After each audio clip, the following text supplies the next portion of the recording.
Quelque part en Meuse, il existe un village avec une mairie, un maire élu, un budget municipal voté chaque année et 0 habitant depuis 105 ans. Il existe, dans la Marne, une commune dont le nom figure toujours sur les bulletins officiels de recensement, mais dont le dernier habitant est mort à Verdun en 1916. Il existe un endroit en France où la loi interdit à quiconque de s'installer, de construire, de cultiver, et où des ossements humains remontent encore de terre chaque printemps. 10 endroits, 10 histoires, et au moins 3 d'entre elles vont vous faire stopper et rembobiner. Entre 1914 et 1918, la guerre a traversé certaines régions françaises comme une lame. Mais quand les armes se sont tues en novembre 1918, le bilan n'était pas seulement humain. Des villages entiers avaient été effacés de la carte, pas métaphoriquement, mais physiquement, pierre par pierre, famille par famille. L'État français a alors pris une décision sans précédent dans l'histoire administrative du pays. Certains de ces territoires seraient déclarés inconstructibles pour l'éternité. Non pas à cause d'une catastrophe naturelle, mais parce que le sol lui-même était devenu un danger. Des millions d'obus non explosés, des milliers de tonnes de gaz moutarde absorbés par la terre, des milliers de corps non récupérés. Ce sont des communautés que le monde extérieur a construites quand il avait besoin de soldats et abandonnées quand ces soldats n'ont plus pu rentrer. La zone rouge existe encore, elle n'a jamais disparu. 10. Tahur, Marne. Tahur se trouve dans la Marne, à 30 km de Châlons-en-Champagne, dans un paysage de plaine crayeuse battue par des vents de l'Est qui n'arrêtent jamais, même en été. Ce qui reste du village aujourd'hui tient en peu de mots. Une stèle commémorative plantée dans un champ, un panneau de la commune avec son nom et un sol labouré par les obus qui n'a plus jamais vraiment repris sa forme naturelle.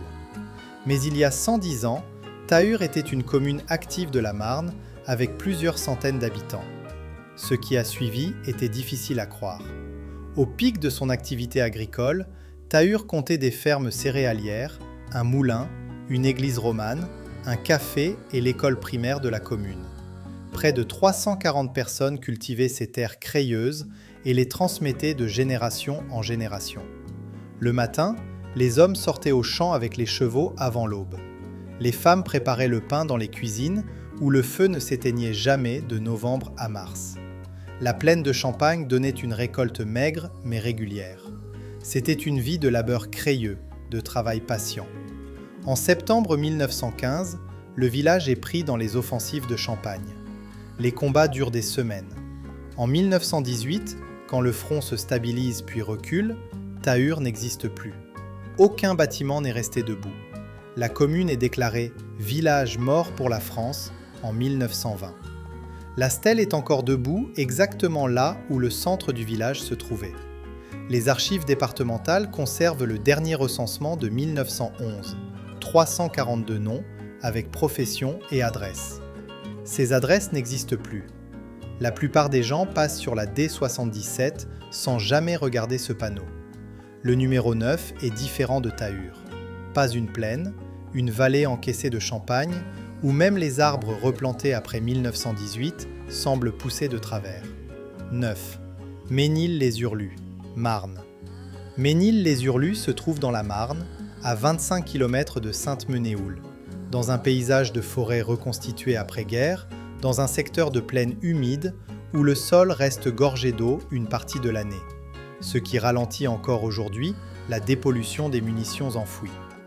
La commune figure sur les cartes administratives. Elle a un maire délégué, un code INSEE, un budget. Elle n'a pas d'habitants.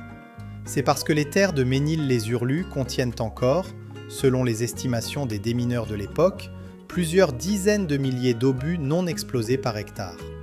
En quelques mois, tout a basculé. Au pic de sa vie d'avant-guerre, Ménil-les-Hurlus comptait des familles d'agriculteurs, une église, une école et une forge. Près de 220 personnes vivaient ici, dans cette plaine que les guerres napoléoniennes avaient déjà traversée sans la détruire. Matin d'été, les champs de blé ondulaient jusqu'à l'horizon. Les enfants allaient à pied à l'école par le chemin bordé d'ormes. C'était une vie campagnarde ordinaire, ni riche, ni pauvre, ni spectaculaire. Le fait impossible. La commune de Ménil-les-Hurlus est l'une des 9 communes de France dites « villages qui ne sont pas morts ». Une appellation administrative créée en 1919 pour désigner les communes dont la population ne peut légalement pas revenir, mais dont l'existence administrative est maintenue indéfiniment. La mairie délègue ses fonctions à la commune voisine. Le budget annuel est voté, les décisions prises pour 0 habitant.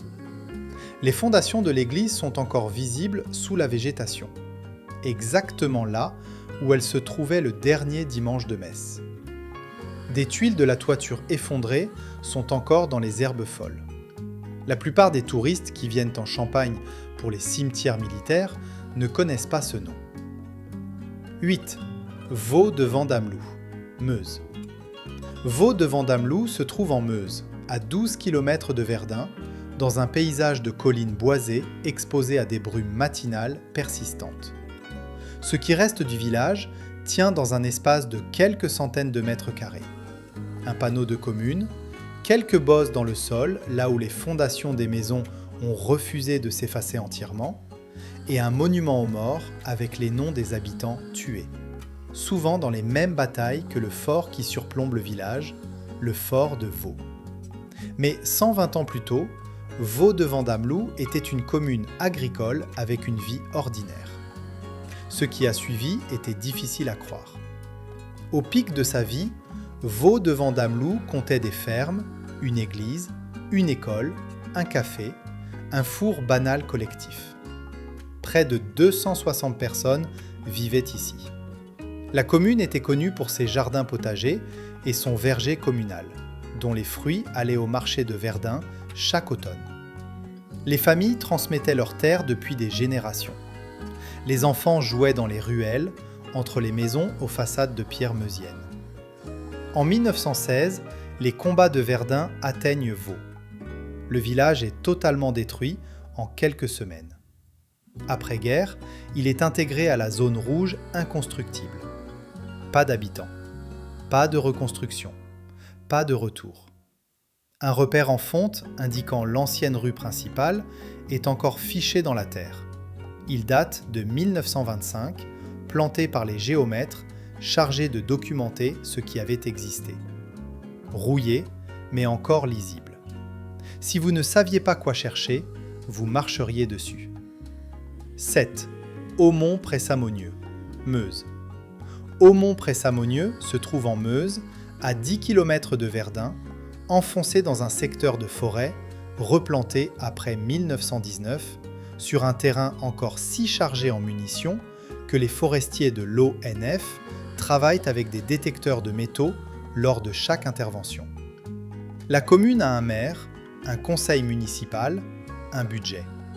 Et aucun habitant depuis 1918. Ce qui rend Aumont différent des autres entrées de cette liste, ce n'est pas son administration. C'est ce que le sol continue de rendre. Les événements qui ont suivi étaient inévitables. Au pic de sa vie, Aumont-près-Samonieux comptait des fermes, une église, une école et des familles d'éleveurs qui utilisaient les pâturages de la vallée de la Meuse. Près de 180 personnes vivaient ici. Les matins brumeux sur la Meuse avaient quelque chose de particulier.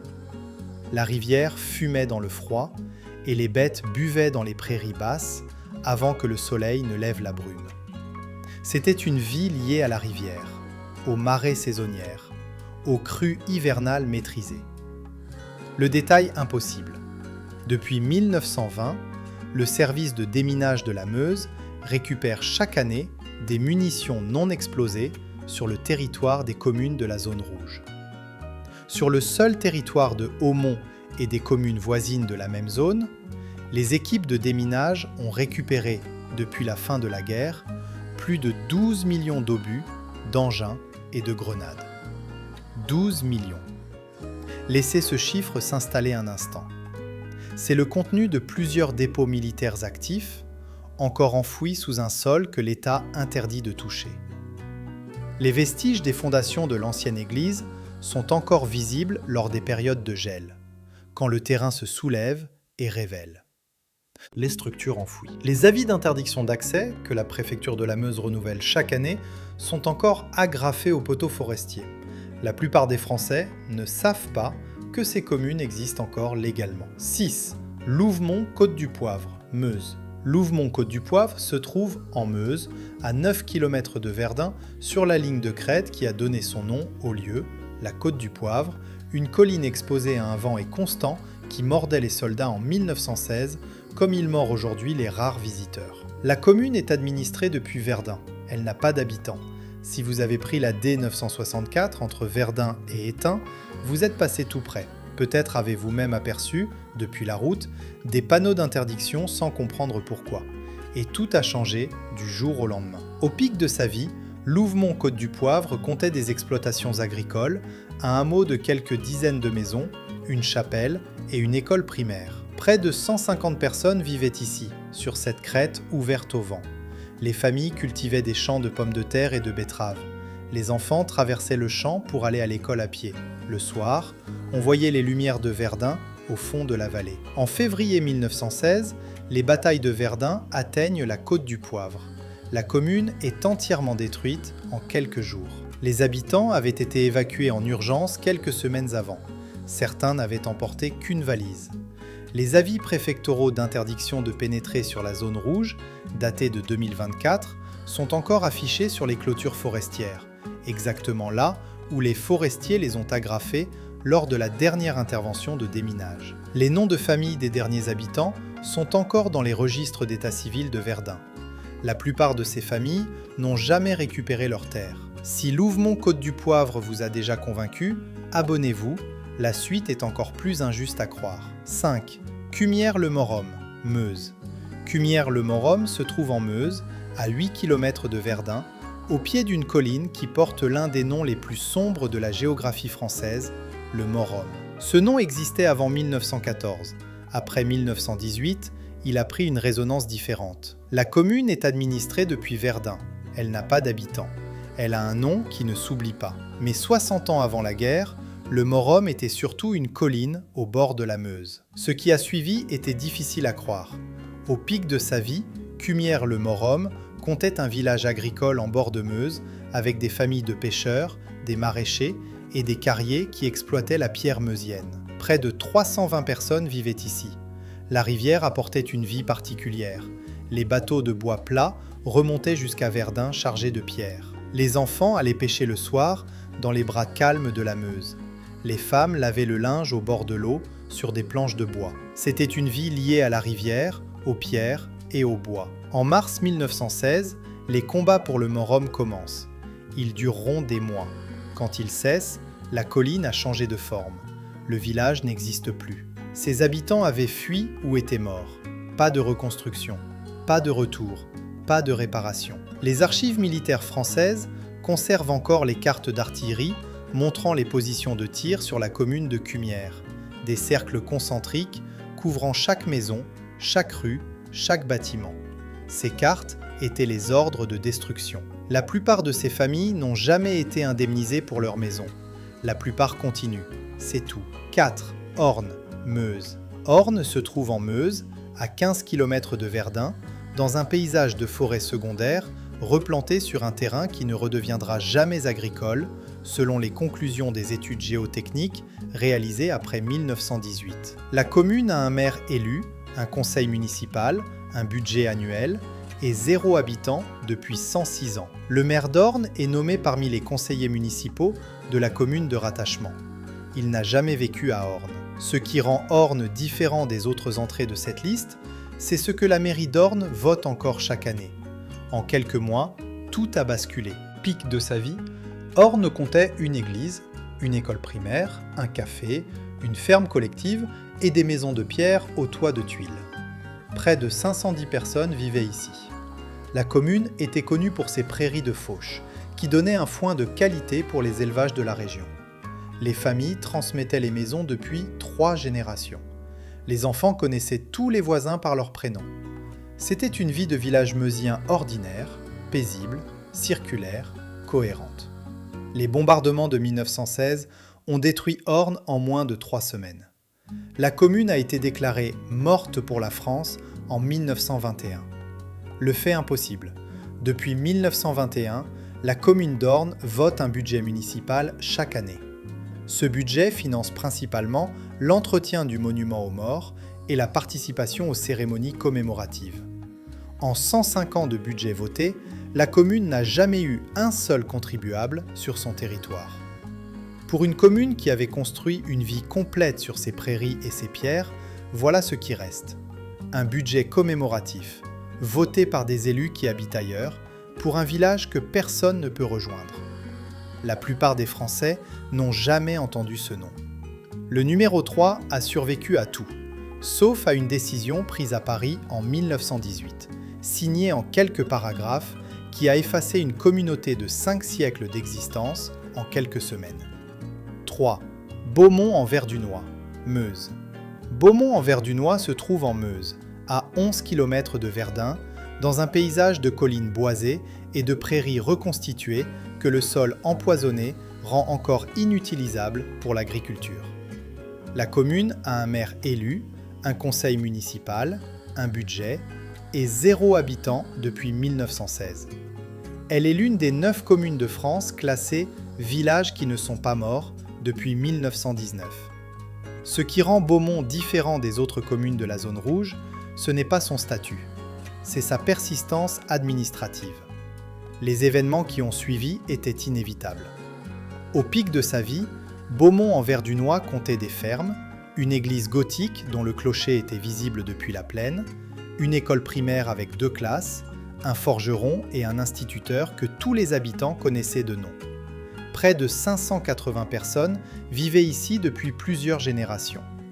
Les enfants apprenaient à lire dans un bâtiment que leurs grands-parents avaient contribué à construire. Les dimanches, la messe rassemblait la commune entière. L'odeur de l'encens sortait par les portes ouvertes en été. C'était une vie villageoise meusienne qui avait traversé la Révolution et les guerres napoléoniennes sans perdre sa cohérence. Les bombardements de 1916 ont détruit Beaumont en quelques jours. La commune a été déclarée inconstructible en 1919.